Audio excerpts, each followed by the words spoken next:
السلام علیکم دوستانو، په دې هیله چې ټول به راته روغ او جوړ خوشحاله اوسئ. دوستانو، په نننۍ ویډیو کې د میرویس اشرف خیانتونه درته افشا کوم. کله چې 19 کلنه لوبډله ټاکل کېدل، څومره د واسطو او پیسو څخه کار اخیستل سوی دی. میرویس اشرف د لوبغاړو سره څومره خیانتونه کړي دي، د دې په اړه پوره معلومات در کوم. ویډیو تر اخره راسره وګورئ. میرویس اشرف په 19 کلنه لوبډله کې د فوق العاده په نوم خپل کسان ورځای کړي دي. په دې وروستیو کې د 19 کلنې ملي لوبډلې د انتخاب لپاره د ځوانانو په کچه له ځوان لوبغاړو ټرایلونه واخیستل سول، ترڅو د 19 کلنې ملي لوبډلې لپاره ترې لوبغاړي وټاکي.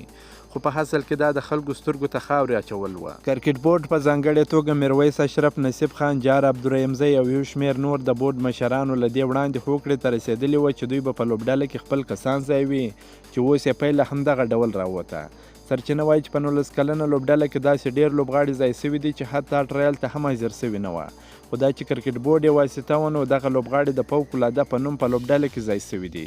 کرکټ بورډ ته د میرویس اشرف په راتګ ځوانو لوبغاړو ډېرې هیلې درلودې چې ګواکې میرویس اشرف به وړتیا په معیار وساتي، او که لوبډله انتخابیږي د پخوا په څېر به خپلوي او ملګرتیا نه پالل کېږي. خو داسې ښکاري چې دوی په بنیادي ډول خپلوي او ملګرتیا پالي او د ځوانو لوبغاړو د مړ ژوند د هیلو په مرۍ کښېني. 19 کلنه لوبډله چې د ملي لوبډلې اساس او بنیاد دی، که په دې ډول په انتخاب کې له واسطو، پیسو او خپلوي معیار وساتل سي، نو لرې نه ده چې افغان لوبډله به هم د کینیا ملي لوبډلې په برخلیک اخته سي او راتلونکی کرکټ به یې ختم سي.